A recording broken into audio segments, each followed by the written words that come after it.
freshi. Madafu bei gani? 1,000. Sasa kumbe buku linaweza likanunua dafu jamani, si ndio? Sawa. Sasa mimi nina buku mkononi mwangu, sawa Ndio. Nataka uniambie, unipangie hesabu kuanzia asubuhi, mchana mpaka jioni. Unaweza ukatoboa kwa buku. Yaani utakula nini ili utoboe buku? Maana yake yani unatumia 400, mihogo 400 asubuhi kama chai. Inabaki mia ngapi hapo? Inabaki 600. Unachukua maji ya 200. Inabaki ngapi? Inabaki 400. Alafu hiyo 400 unamalizia mihogo mingine hapo. Ngapi? Mchana? Mchana unajikaza. Mchana unajikaza. Hamna kujikaza, lazima buku itoboe mchana, asubuhi na jioni. Kabisa.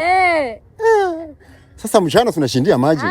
Kwa hiyo kiwalisia huwezi kutoboa na buku, si ndio? Unatoboa. Buku unatoboa. Kwa mahesabu yako huwezi kutoboa na buku. Naomba dafu bwana. Jamani, mimi dafu tu la buku buku shaisha na kunda dafu tu hapa. Ona mambo haya. Nikatie tu dafu ndugu yangu. Jamani, tumekuwa na challenge nzuri sana. Wengine wanasema kwa buku unatoboa. Wengine kwa buku hautoboi. Na nimegundua kwa wamama. Buku haliwezi kutoboa. Sasa hebu tuambie hapo kwenye comments. Je, unadhani ukiwa na buku utapanga vipi mahesabu yako? Na wewe ukipewa buku asubuhi, mchana, jioni utatoboa?